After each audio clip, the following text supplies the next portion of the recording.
Hello, today we're going to learn about Google Maps. And so to get to Google Maps, I'm on my Google page. I click on More, go down to Even More, and then Google Maps is going to be under Geo for Geography. We're looking for this one right here. So I click on Google Maps and it's going to pull up a map right here. And if I want to take a look at my school, for example, the school where I teach, I'm going to start typing in the address.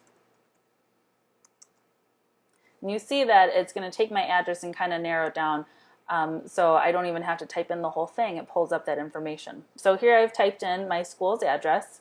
Off to the side, here's a picture of my school. And this is the version where you can just see all the different roads. This is kind of what we're mostly familiar with. But Google Maps has two other views. One's a satellite view, and this is what the satellite view looks like. And the really cool one is the Earth view. So we're going to click on the Earth view. And this is very similar to Google Earth. It just happens to be on Google Map. So you see right here my little push pin.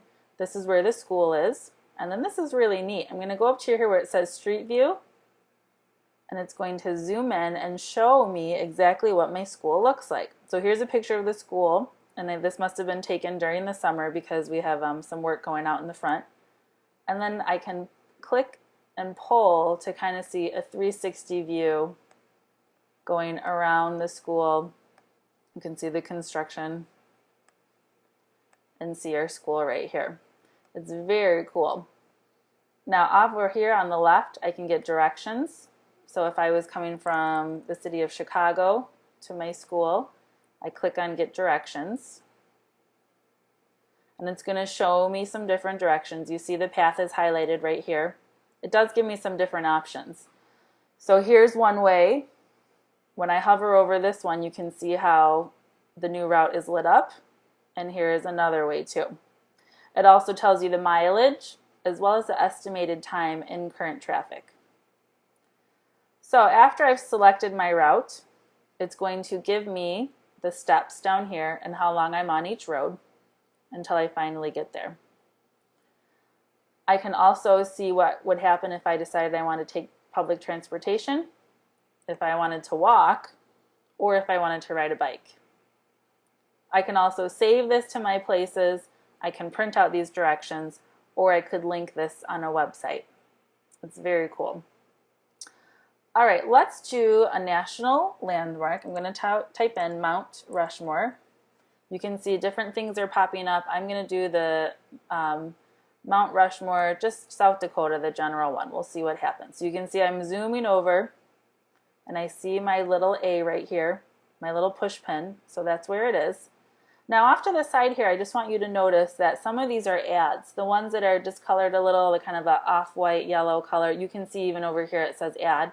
You want to make sure to teach your students to not click on that. So here's Mount Rushmore National Memorial. Now unfortunately this one does not have the Street View button, so I'm going to have to manually do it myself. So you're going to use these navigation tools off to the side. This one is going to kind of be what direction you're taking a look at. So you can zoom north, south, east, or west. This one is your hand grab, so you can get closer or farther away. And then this one's going to zoom in.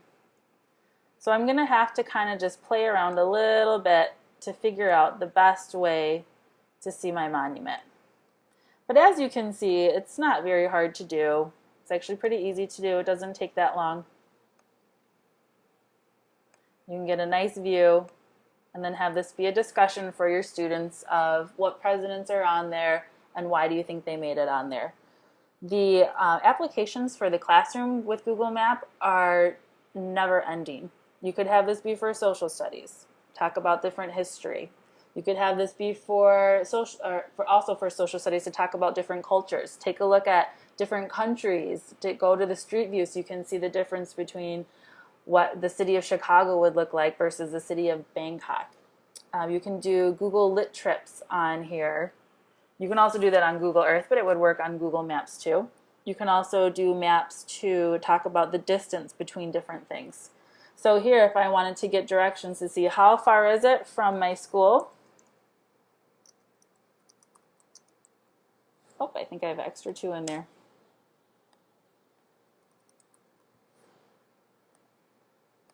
You can talk about the distance between different things and how big our country is versus the size of other countries. So you can see it would take 885 miles to get from our school to Mount Rushmore. So just really opens up a very unique and exciting way to discuss different aspects of living in this world with your students. So I hope you learned a little bit about Google Earth and that you try it.